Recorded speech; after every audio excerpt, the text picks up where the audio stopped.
नमस्कार दोस्तों। मध्य प्रदेश के हजारों अतिथि शिक्षक आखिर कब तक अपने हक और अधिकारों की लड़ाई लड़ते रहेंगे? क्या उनकी मांगों को माना भी जाएगा? क्या महापंचायत की घोषणाओं के आदेश जारी किए जाएंगे? आखिरकार कब तक अतिथि शिक्षकों का निराकरण होने वाला है और कब तक उन्हें सिक्योरिटी और श्योरिटी मिलने वाली है?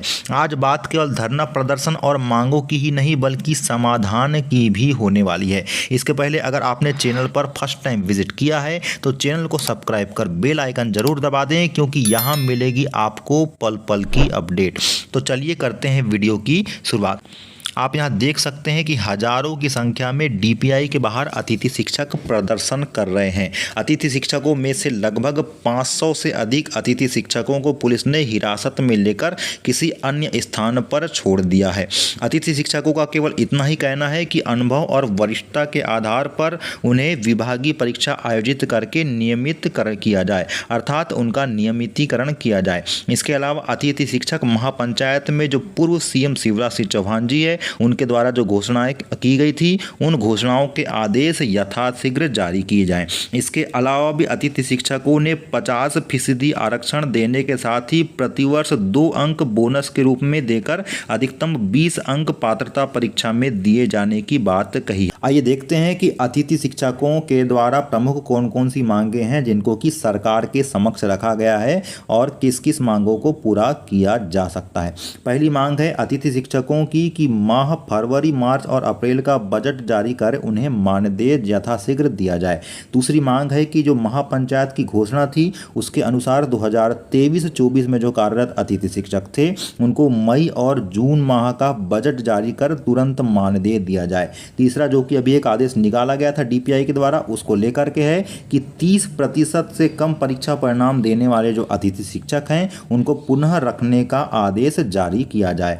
चौथी मांग है कि वर्तमान में कराए जा रहे अतिथि शिक्षकों के जो पंजीयन है, रजिस्ट्रेशन है, उसको निरस्त किया जाए और नए पंजीयन की जो बाध्यता है उसको पूरी तरह से समाप्त कर दिया जाए। पांचवा आपका जो पॉइंट है वह है स्थानांतरण यानी कि ट्रांसफर के संबंध में। ट्रांसफर, उच्च पद प्रभार या अन्य किसी कारण से बाहर जो अतिथि शिक्षक हो गए हैं उनको रिक्त पदों में अनुभव और वरिष्ठता के आधार पर समायोजित करने की बात यहाँ पर कही गई है। इसके अलावा अंतिम एक शर्त उनकी और है कि वर्तमान में जो चल रही शिक्षक भर्ती प्रक्रिया है उसमें अतिथि शिक्षक को अनुभव वर्षों के आधार पर उतने वर्षों की उम्र में छूट देने का आदेश यथाशीघ्र जारी किया जाए। दोस्तों, इस प्रकार की इनकी 6 या 7 सूत्रीय मांगे हैं जिसको लेकर के धरना प्रदर्शन यह निरंतर चल रहा है और इसने अपना उग्र रूप लेना शुरू कर दिया है।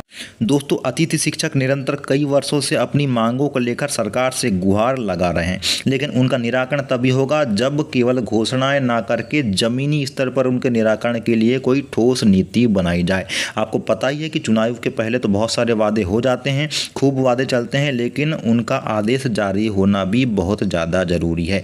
अतिथि शिक्षकों के सामने ये संकट भी है कि बहुत सारे अतिथि शिक्षक 10-15 वर्षों से निरंतर सेवा दे रहे हैं और उच्च पद प्रभार, न्यू ज्वाइनिंग और कम रिजल्ट, इन सब न्यू पॉलिसी के कारण बाहर हो जाते हैं। अब उनके सामने ऐसी स्थिति है कि वो बाहर जाकर मजदूरी करने को मजबूर हो रहे हैं, क्योंकि अब शिक्षक भर्ती की तैयारी करने के लिए वो ओवर एज भी हो रहे हैं। तो ऐसी स्थिति में उनके सामने परिवार को चलाने का एक आर्थिक संकट भी दिखाई दे रहा है।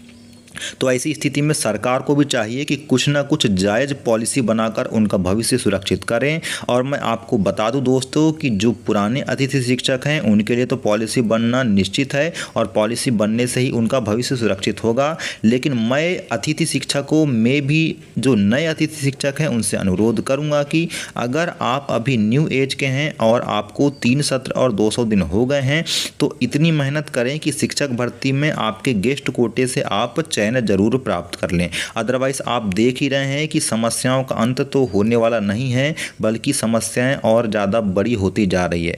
बस मेरा वीडियो के माध्यम से यही कहना है कि कैसे भी हो, चाहे आप स्वयं करें या सरकार करे, लेकिन आपका भविष्य सुरक्षित होना ही चाहिए। आपके घर में रोटी आना ही चाहिए। आगे मैं कुछ नहीं कह पाऊंगा दोस्तों, बस केवल इतना कहूँगा कि चैनल को सपोर्ट ज़रूर करें।